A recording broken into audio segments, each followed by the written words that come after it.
A refugee is someone who flees their country seeking refuge from war, political oppression, persecution, or natural disaster.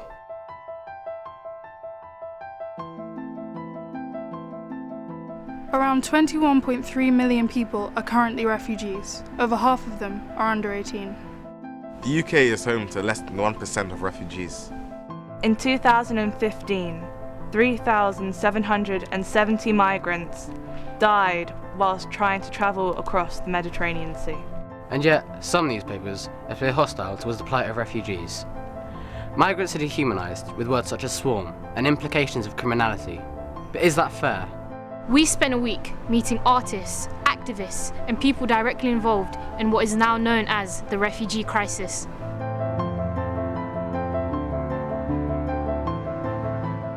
We met Ahmad from Syria, who appears in the BBC documentary Exodus, Our Journey to Europe. What is it like to be a refugee?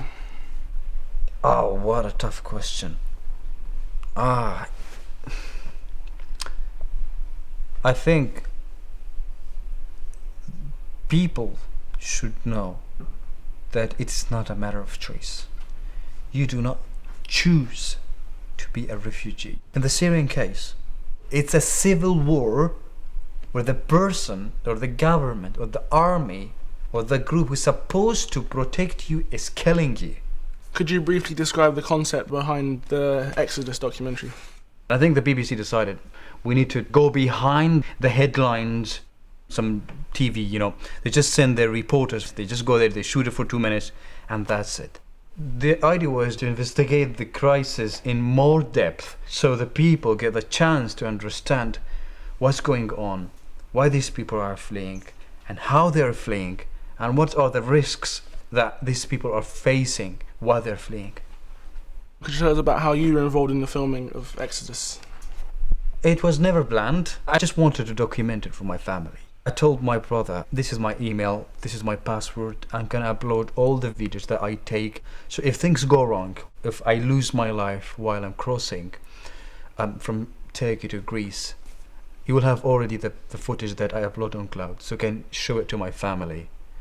And you tell them that I lost my life because I was trying very hard to do something for them. And I got so lucky that I crossed safely and I got to Greece. And I was on one of these islands where I just came across one of the guys who was just randomly shooting people, and he said, I am working on a documentary for the BBC and we are very keen to see if you are able to help us document the story. They said presumably you already managed to get some footage, if you're happy to share it with us. So I thought, okay, why not? I watched Exodus and I've seen Ahmad through the past 3 episodes. I see him as like an inspiration to have travelled and to have gone through so much in order to make a difference in his family and to bring his family to safety. I mean, the journey was an appalling journey. It took me about 2 months to get from Syria to the UK. What broke my heart the most was I had friends, English friends, American friends.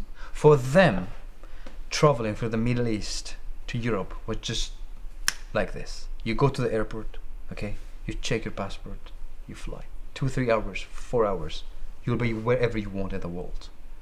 For me, being a Syrian was not the case. You're not allowed to go close to the airport. When they see your passport, the Syrian passport, they just kick you out of the airport. So your nationality was a curse. It was a very tough journey because I didn't have options. So I couldn't get a student visa, I couldn't get a work visa because of the crisis in my country. That's why I decided to take an alternative route, which was the smugglers. He had to rely on smugglers or people traffickers who conned him and put him in dangerous situations. For example, a flight from Athens to France with a fake passport. He thought he was going to get stopped because he had the fake passport, but then he got past it and he just got straight on the plane. He felt really nervous before though, and then in Calais he got put in the tanker of flour. He almost suffocated because they had no air in there, and I thought, okay, that's really serious. He's just been conned there. Eventually, he got to the UK. He got citizenship so he could get his wife and child over legally and led a safe journey. I just thought, wow, this guy's been through a lot. I believe that no one really wants to leave their home. It's hard for me to even leave my house when my mum decides we want to move. So imagine leaving your country and everything behind.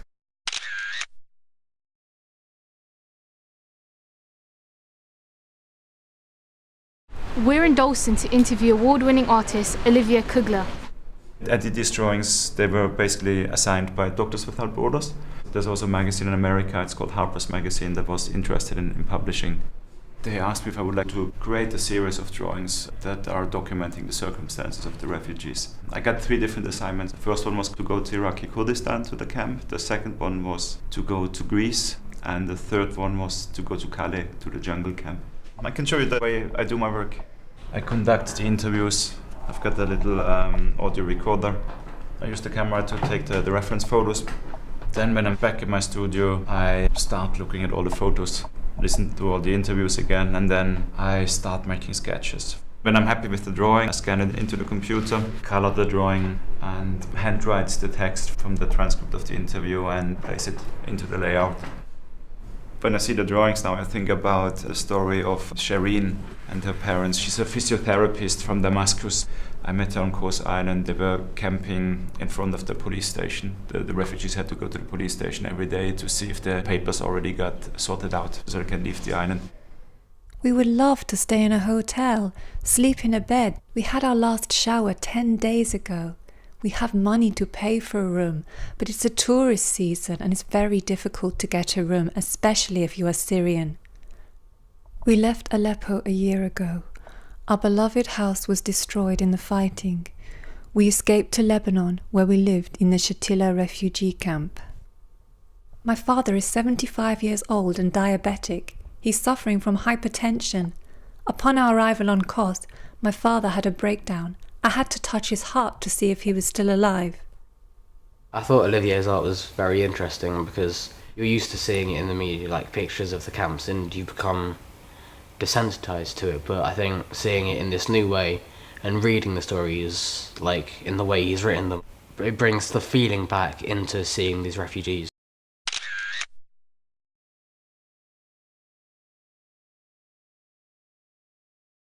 Here we are in an encampment festival to watch a play on the refugee crisis. The thing that everyone fears in Uganda is to be called a rebel. It means you're fighting against the Ugandan government. So, 11 days before the election, they came to our house and told us we were rebels. More than 20 soldiers. They were banging doors, shouting, and then they took us. There was no way we could resist. In Asylum Monologues, we aim to tell human stories and to make people engage with a human being rather than a case study. Some media is very good at it, but often it's like, there's this number of asylum seekers, they're sort of like a big group that you can't distinguish humanity, from. If you had seen me the first day I arrived in this country, oh my God, I was looking bad. When I reached immigration, they just took my name and they took me to hospital. They put me on a drip. I was heavily pregnant with a child of rape and I was so skinny. I was like a stick with a ball in front of it. Everything in the scripts is verbatim, which means it comes from interview material and nothing is fictionalized. So all of the words are what has come out of that person's mouth. I remember when I was leaving the hospital and I was holding Mary crying and I'm like, oh my God, it's like I don't have a mother. It's like I've never been loved. Then I went through the asylum process.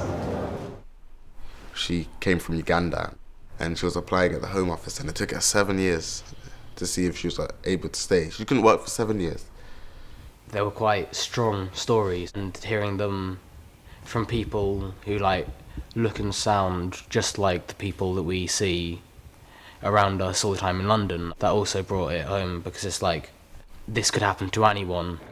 Now that I have permission to work, I would like to get a job tomorrow, helping asylum seekers. Because I understand how important it is for people who have run for their lives to have people who can make phone calls for them, listen to them, and support them. The people who have done the small things for me have helped me more than they know. It really just brought it down to earth, like what is going on and where, not just Syria, but Uganda, all across Africa, Asia, and how there is a community of people that do care and do want to change it.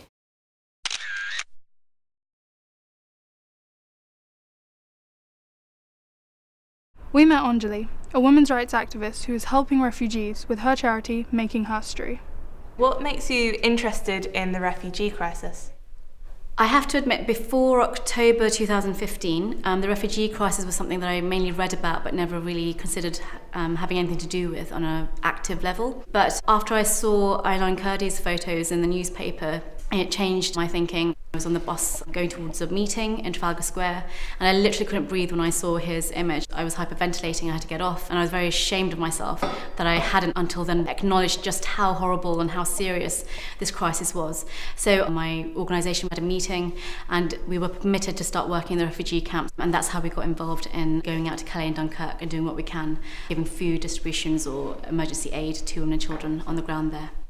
The thing that most shocks me about the Calais camp when I first landed was just how little presence there was of other organisations, because I had this imagination that there'd be the UN on the ground and Save the Children and all these other amazing charities. But when you actually get there, the horrors of what you're seeing, families surviving in torn tents and people walking around with no shoes and not having eaten for days, it felt like this wasn't Europe. This couldn't be France. This is how you imagine, Somalia to be like, from the negative news channel media that you get. I just thought it was a huge damnation of the way that our governments have reacted and that we haven't learnt from our history. So for me, that was most shocking, that people were being made to survive in this way after fleeing what they had fled and without having their traumas recognised by the countries that were now having to host them, and the fact that they weren't getting the aid that we thought they were getting. So for me, that was a huge wake-up call that actually it is ordinary people who are going out there, and it's down to them that their lives are being saved because no one else is doing that job. When I first saw Onjali, I just wouldn't have guessed it when she described all the things that she's done and how she's campaigned and how she's brought together communities and different organisations. It just really inspired me to start something as well, like how anyone from any background can really contribute to this. No one can afford to sit down and do nothing anymore. Having an interest in human rights, I have found her just such a wonderful person. She's inspired me to actually book tickets and go down to Calais to make a difference and to support the children there.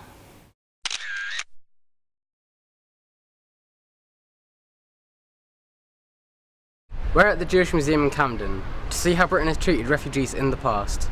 Many Jewish people came to this country as refugees fleeing persecution at many different times, and they have contributed a huge amount in terms of their culture, in terms of their faith, in terms of their hard work. Being a Londoner, I don't think London would necessarily be the same if you didn't have Jewish London. And one of the things I found out from working here was that fish and chips is a Jewish thing.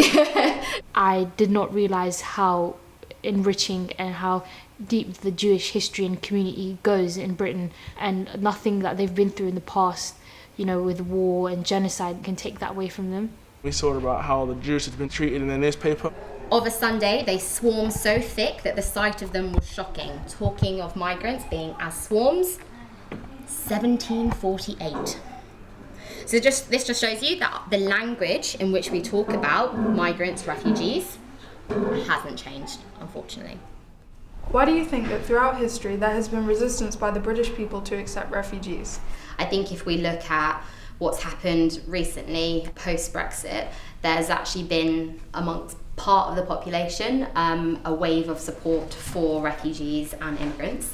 But unfortunately, fear can be a very powerful thing. And if something isn't going right in your life, or if you feel vulnerable or unstable in your life and your conditions, the easiest thing is to blame someone else. Do you feel that the refugees of today will be thought of in the same way as the Jewish people who were persecuted in the past? One of the reasons why Jewish people perhaps weren't helped as much prior or during World War II is because of the existing anti-Semitism that was around in numerous countries over the world.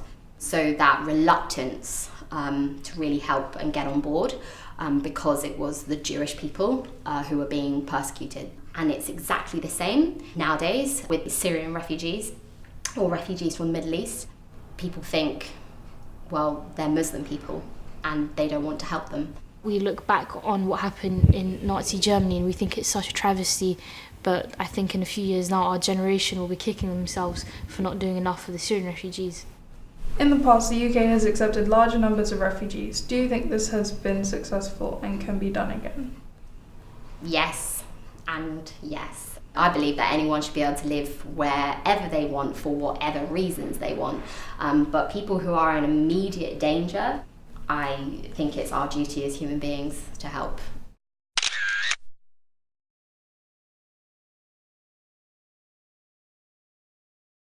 Do you feel that the British public has given you a warm welcome? A very, very warm welcome. For me, it was a very positive. For others, were very negative. I was hosted by an English family who turned out to be children of refugees themselves. Their parents were refugees who fled the Nazis from Germany and Austria.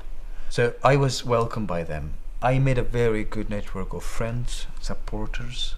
A lot of people who helped. They're very generous. And sometimes when you say generous, it's not about money. It's not about the material things. It's just about the smile that you put in your face when you meet a stranger. And that's why I've written an open letter thanking the British for their warm welcome to me. And this was picked by The Independent. I walked into this process thinking I know so much about refugees, but when you hear the stories of someone who's actually been through it, an actual refugee, you realise that no one knows enough and not enough is being done. So it was a big wake-up call for me. I've learned that all refugees, they're just all like us. They think like us, they act like us. Pretty much the same, except they don't have a home and we do. Now is the time when we need to stand up and start making a difference, otherwise things are just going to get worse. Progression is through unity and not division.